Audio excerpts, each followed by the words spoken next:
देश के सभी वरिष्ठ नागरिकों को मेरा सादर प्रणाम। दोस्तों, मैं हूं एडवोकेट विवेक पांडे और आप देख रहे हैं आपका अपना चैनल लीगल पोजर। दोस्तों, आज की वीडियो वरिष्ठ नागरिकों के लिए बहुत ही इम्पोर्टेंट होने वाली है, सो बगैर स्किप किए हुए पूरा जरूर देखें। दोस्तों, वरिष्ठ नागरिकों से रिलेटेड कानून में ज़रूरत के मुताबिक समय समय पर बदलाव किए जाते हैं। ऐसा ही बदलाव सीनियर सिटीजन एक्ट 2007 में हुआ है।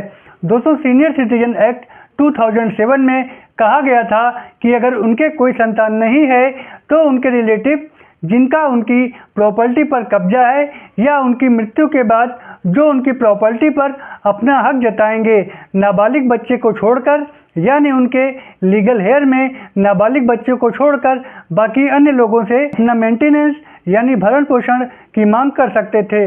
पर सीनियर सिटीजन एक्ट 2019 में इसमें संशोधन करते हुए नाबालिग बच्चों को भी शामिल कर लिया गया है। यानी अगर आपके जो लीगल हेयर हैं उनके नाबालिग होने की दशा में उनके जो लीगल गार्जियन हैं यानी उनके माता पिता से भी आपको मेंटेनेंस लेने का अधिकार प्राप्त हो गया है। और वरिष्ठ नागरिक अधिनियम 2019 में वरिष्ठ नागरिकों की सुरक्षा और स्वास्थ्य की देखभाल का प्रावधान भी शामिल किया गया है। यानी खाना, कपड़ा और आवास के साथ ही उनकी मेडिकल ज़रूरतों को भी शामिल किया गया है। और वरिष्ठ नागरिकों का ये अधिकार बनता है कि अपने लीगल हेयर से वे इन सारी सुविधाओं के लिए क्लेम कर सकते हैं। नेक्स्ट है दोस्तों कि 2007 में प्रत्येक राज्य में मेंटेनेंस के लिए ट्रिब्यूनल बनाए गए थे, जिसमें वरिष्ठ नागरिकों द्वारा क्लेम किए जाने पर ट्रिब्यूनल ये डिसाइड करते थे कि प्रत्येक माह कितनी राशि मेंटेनेंस के तौर पर वरिष्ठ नागरिकों के बच्चों या उनके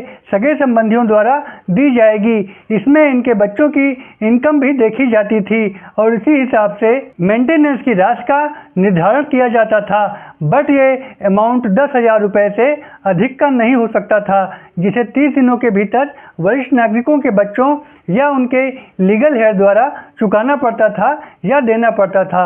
लेकिन 2009 के संशोधन में मेंटेनेंस की अधिकतम सीमा को समाप्त कर दिया गया।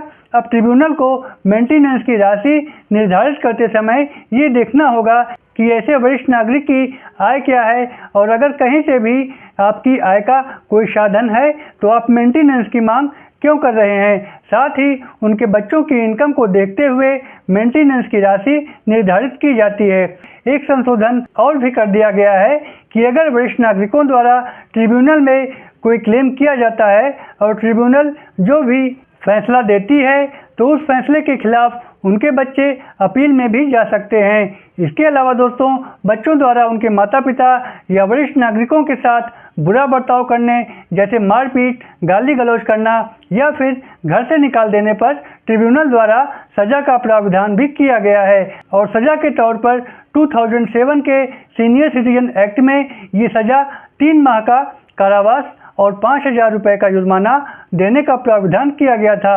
लेकिन संशोधन में इसे बढ़ाते हुए 6 माह का कारावास और 10,000 रुपये जुर्माने के तौर पर कर दिया गया है। तो दोस्तों, ये था वरिष्ठ नागरिकों के अधिकारों के बदलाव के बारे में कुछ महत्वपूर्ण जानकारी पसंद आई हो तो एक लाइक करके चैनल को सब्सक्राइब कर दें। फिर मिलेंगे एक नए विषय के साथ। तब तक के लिए goodbye and thanks for watching.